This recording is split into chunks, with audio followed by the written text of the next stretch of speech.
Olha só, a gente gosta de se cuidar, né? Cada vez mais a gente gosta tanto de se cuidar. Às vezes, a gente vai conhecendo algumas coisas e a gente vai se aprofundando demais. E aí a gente vai perdendo um pouquinho, sabe? O equilíbrio de certos assuntos. A gente escuta muitas pessoas falar, a gente digita muito lá na internet, procurar para mudar, principalmente quando a gente fala sobre saúde e aparência física, né? Você sabe, por exemplo, a diferença entre compulsão alimentar e o comer emocional? Você viu, né? A modelo Yasmin, ela, participante de um reality show, ela revelou no programa que sofre de questões alimentares por conta da ansiedade. Ela disse, essa daí que você está vendo na imagem, Yasmin, e ela disse, olha, tô aí por causa da minha ansiedade, com uma compulsão alimentar, com um transtorno alimentar. Em 2022, gente, foi publicado um estudo pelo Departamento de Saúde Mental Comunitária da Universidade de Haifa, em Israel, que aponta a relação entre restrição alimentar e o desejo por comida. Quando a gente tem, sabe, aquelas restrições muito grandes, assim, não vou comer nada com glúten, nada com algum alimento específico, né, lactose, por exemplo. E aí, gente, vai desejando mais comida com isso. O estudo observa que quanto mais a gente se expõe às restrições, mais a gente fica com desejo de comer. Interessante isso, viu, gente? Fome, emoções negativas, elas existem e a gente precisa cuidar disso. Para conversar sobre esse assunto, vou tirar todas as dúvidas hoje, hein, doutor? Seja bem-vindo. Prazer recebê-lo aqui no programa, doutor Sérgio. Prazer é todo meu, Dani. Eu fiquei contente de poder vir aqui tratar desse assunto tão importante e prevalente, né, na nossa comunidade aí. Então, prazer é todo meu. Que ótimo, porque é mais comum do que a gente imagina, né? Muito comum, bastante prevalente. Eu recebo bastante casos com esse tema no meu consultório, então é sempre interessante a gente estar falando a respeito. Sobre isso, né? Sim, então explica para nós, doutor, o que é a compulsão alimentar? Compulsão alimentar, né? Muitas vezes as pessoas interpretam e de maneira errada, né? Acha erradamente o que é a compulsão alimentar. A compulsão alimentar, eu chamaria de transtorno da compulsão alimentar. Transtorno da compulsão. Porque a compulsão alimentar é uma doença. Ela é grave, tá? E precisa ser tratado, né?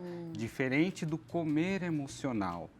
Né? São coisas distintas. O que é o comer emocional, então? Comer emocional, acho que quem que nunca, né? Estou angustiado, estou meio triste, um dia de trabalho estressante, então chego em casa ou procuro, via iFood ou algum outro aplicativo, comer alguma coisa gostosa que me dê aquela recompensa imediata. Então, isso é o comer emocional. Comer emocional. Né? Diferente da compulsão alimentar. Você disse que a compulsão alimentar é uma doença. É uma doença. Onde nasce essa doença? Então, está atrelado ao nosso comportamento. Se a gente for voltar nas origens e ver a raiz disso, isso normalmente vem lá de trás, vem lá da nossa formação. Existe uma relação muito de perto, muito tênue entre a compulsão alimentar e situações de estresse vivida lá na primeira infância, lá atrás. Um trauma, então? Um trauma. Na infância. Com certeza. Que desencadeia. Pode Desencadear. Não tenho a menor dúvida. Então, aliás, os casos que a gente vê de compulsão alimentar, né? Se você investigar e for desmontando a história ali, você chega num gatilho expressivo e importante que essa pessoa teve lá atrás, na grande maioria das vezes. Dificilmente a gente não acha. Por isso que é importante o acompanhamento, né, com o psiquiatra e com o terapeuta para tratar essa doença, né? Sim. É assim que funciona o tratamento? Então, o tratamento, ele é específico para cada um. Então, a gente vê hoje, né, as pessoas acessando a internet e buscando uma coisa genérica. E aí tá errado, né? Porque a gente precisa tratar a base do problema. Então, compulsão alimentar. O que é compulsão alimentar? Que eu disse que é uma doença, né? Comer compulsivamente, obrigatoriamente, até eu não aguentar mais. Então, vou dar um exemplo, né? Uma pessoa compra uma ingesta calórica grande num curto espaço de tempo. Ela compra um pote de sorvete e come Um inteiro. pote de sorvete e come inteiro. E ela não só come aquele pote de sorvete, ela faz 2 sacos de pipoca, mais um litro de um refrigerante. litro de refrigerante. Por que isso é só ligado a alimentos muito calóricos assim, doutor? Né? Por que a pessoa não come, então, eu comi esse brócolis inteiro, Ninguém essa tem melancia? uma compulsão por alface, né? Compulsão por alface. Não tem. tem, né? Não tem. Justamente porque os alimentos com alto teor calórico, os carboidratos, os açúcares de maneira geral, né? Eles ativam a nossa via de recompensa emocional. Saciedade. Então, dá aquela saciedade emocional em mim, né? Então, a compulsão é isso. Então, é uma história de alguém que chega e fala, eu não controlo. Eu começo a comer, eu como até acabar e obrigatoriamente depois eu passo mal, de tanto que foi aquilo que eu comi. Essa pessoa, normalmente, ela faz uma estratégia para isso. Não é algo rotineiro. Então, a compulsão, para a gente caracterizar a compulsão, a gente conta mais ou menos uns 2 a 3 casos semanais. É isso que eu ia perguntar. Quantos episódios a pessoa passa, o intervalo disso, para considerar a compulsão? 2 a 3 atos compulsivos alimentares ali na semana já está caracterizado a doença, né? E isso é crônico, isso é de um tempo, não é de um rápido, né? Normalmente tem uma história já arrastada e vem as comorbidades por trás disso, né? Então, é o ganho de peso, é hipertensão arterial, é aumento de colesterol. Enfim. O senhor está dizendo, então, que às vezes a pessoa está tratando uma obesidade, né? Talvez aí desenvolver uma diabetes, tem outras doenças relacionadas, ela tá tratando isso, mas a raiz do problema está sendo a compulsão. A raiz do problema está sendo a compulsão. E a raiz da compulsão está no comportamento. Está no desacerto comportamental que aquela pessoa está tendo. A pessoa ela vai vivendo bem, vamos dar um exemplo, né? Ela vai vivendo bem, chega lá na faixa de idade lá entre 25 anos, 35, essa faixa, de repente ela é demitida, acontece algum fato, um trauma, e ela nunca percebeu que ela comia desse jeito. Se de repente surge um desejo dela ter esse comportamento, dela ter essa atitude de devorar o que tem na geladeira ou fazer pedidos por telefone imediato, isso já considera? Por isso que é importante a avaliação, Dani, porque talvez vamos se dizer, né, um pé na jaca de vez em quando, então, nós damos. Eu acho que não está errado, né? Esse exemplo foi pé na jaca, né? O pé na jaca, exatamente. Então eu venho me cuidando, eu venho ali e tal, de repente aconteceu alguma coisa ali e eu comi muito, uma determinada situação ali, principalmente envolvendo eventos sociais ou alguma coisa ali. Comi exageradamente. Será que eu tenho compulsão? Não, é um fato isolado. Agora, se esse ato ele vem se repetindo, ele vem sendo frequente na vida da pessoa e chega a esse ponto de 2 a 3 vezes por semana, e é interessante que a pessoa que tem a compulsão alimentar, ela muitas vezes ela articula isso, ela come escondido, sem ninguém ver. Isso é muito interessante. Né? Como é essa forma que ela articula? O que ela faz? Então, é o plano de, olha, eu vou sair aqui do trabalho, eu vou passar na padaria, eu vou comprar um pote de sorvete, aliás, eu já vou comprar um sonho, um pão, né, algo bastante calórico, já vai articulando isso. E é interessante. Vou comer tudo dentro do carro. Vou comer tudo dentro do carro para ninguém ver. Porque as pessoas olhando aquilo vão criticar, vão pontuar, vão fazer alguma colocação que me deixa mais desconfortável ainda. Certo. Então eu escondo isso na grande maioria das vezes. Olha que interessante, gente. Olha que interessante. O esconder. Qual outra articulação que eles têm também? Que faz parte desse comportamento? O que mais eles articulam? Aí vem, né? Aí a gente vai, né, traçando paralelos. Desgasto que não tem, né? Exatamente, porque é uma obsessão, é um pensamento obsessivo com um ato compulsivo. Posso fazer uma pergunta que, às vezes, as pessoas estão falando de compulsão, né? O senhor deu esse exemplo do comer escondido. como quem bebe escondido. É como se fosse um alcoólatra? Sim, é como se fosse um alcoólatra. É como se fosse um dependente químico. Tá, só que é da comida. Só que é da comida. A gente pode chamar isso também de dependência? Podemos chamar de dependência, porque o mecanismo de ação fisiológico é o mesmo. Então, a pessoa, o usuário de droga, ele busca a droga para ele ter um estímulo dopaminérgico. Então, Tá. a droga, por exemplo, uma droga sintética, põe a dopamina lá em cima e ele busca, ele quer aquilo. E a comida, a ingesta excessiva de calorias também, de certa maneira, numa proporção menor, mas o mecanismo é o mesmo. Então, a gente busca aquela via de recompensa, então eu posso, sim, é uma dependência, com certeza. Que triste, não? É. Como que a pessoa ela vai perceber porque ela está doente? Como faz para ajudar essa pessoa, doutor? Então, primeiro passo, né? A gente só muda aquilo que a gente tem consciência. Eu falo bastante isso para os meus pacientes. A gente é capaz de mudar aquilo que a gente tem consciência. Se eu não tenho consciência, se eu não aceito a minha doença, a minha compulsão, eu vou continuar no mesmo esquema.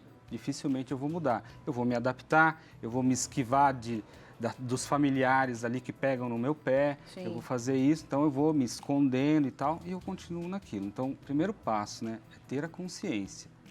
Porque essa questão alimentar, ela é o ponto de partida para diversos problemas graves lá na frente. Seríssimos. Né? E sabe o que é o mais preocupante, doutor, que eu considero? É porque como comida é legal, né? Comida é bom, né? Comida é Comida é bom, bom, claro. comida é legal, é tão fácil.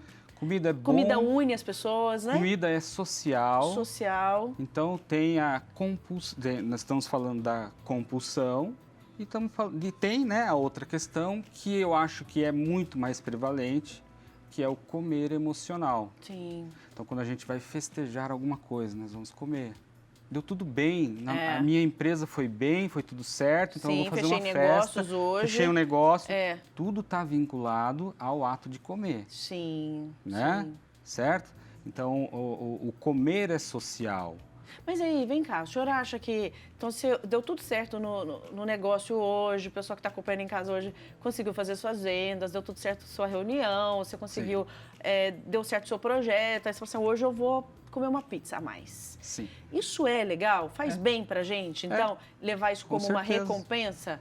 É. Ou não? Fica lá no Sim, brócolis? Faz de jeito nenhum. É bom, vamos comer? Vamos. Agora, eu tenho que ter controle. O problema, Dani, é quando esse comer passa a ser disfuncional. Tá. Então, eu como, e eu recorro àquilo, e de novo, eu estou sempre além, um pouquinho acima do que eu preciso. Sim. Né? Sim. Então, Perceber, né, doutor, como o senhor está essa explicando percepção. também. É o comportamento. O senhor deu o exemplo da pessoa que come escondido, as pessoas que levantam de madrugada para comer, Sim, né? muito Já vi comum. situações também de pessoas que comem, às vezes, aquilo que já está no lixo, Sim. né? Não estou falando de situação eu estou falando de qualquer pessoa que tem uma doença, sim, né? Claro. Ela vê aquele resto, ela vai lá, ela sabe que está lá, né? Sim. Tem situações críticas. Então, né, quer ver? A gente já imagina fácil, não é difícil não. Então, recebo uns amigos da minha casa, né? Então eu peço, tem lá 5 pessoas, eu peço 2 pizzas. Então cada um ali come 1, 2 pedaços e aí de repente tá ali, tem 3 pedaços sobrando ali, né? Peraí, eu já comi. Você já está vendo, né? Eu já comi, eu já tô bem. Não há necessidade de eu levar aquilo adiante. Mas eu tô ali. E aí eu pergunto, né? Alguém tá servido? Tem mais 2 pedacinhos aqui. Ah, come você. Tem só mais 2 pedacinhos. Mas na verdade, eu tô articulando para que você não... Para você pegar. Não, pode comer. Aí Ou eu então quando sobra puxo aquilo para mim, aí sim, né? Então, tô buscando o quê? Tô buscando a minha recompensa. Eu tô buscando, né? Muito bacana você falar dessa articulação da gente, poder a gente perceber, gente. O doutor deixou bem claro que é você perceber, ter consciência. Peraí, não tá legal. Se eu tô levantando de madrugada, se eu tô comendo escondido, se eu tô articulando para que o pessoal já esteja, para que todos estejam satisfeitos e eu como o que sobra, o que tem ali. Tem cura, doutor? Tem. Eu diria que sim. É? Aliás, tem tratamento. Tem tratamento, Tem tratamento, tem controle, claro que sim. Então, o primeiro passo é a gente estar ciente do que está acontecendo com a gente. Porque, de novo, a gente só muda aquilo que a gente tem consciência. Então, tem que ter essa consciência. Desenvolver essa consciência. Então, eu vou tentar começar a me organizar nos meus hábitos, nas minhas rotinas, ter atenção naquilo que a gente faz. Então, vamos pensar no mais comum, que seria o comer emocional, que é muita gente, né, passa por isso daí. Então, é o mais comum, né? Então, pera lá, vamos começar a prestar atenção naquilo. Será que eu preciso, esse exemplo que eu dei da pizza, né? Tá, Será que a gente precisa comer mais aqueles 2 pedaços?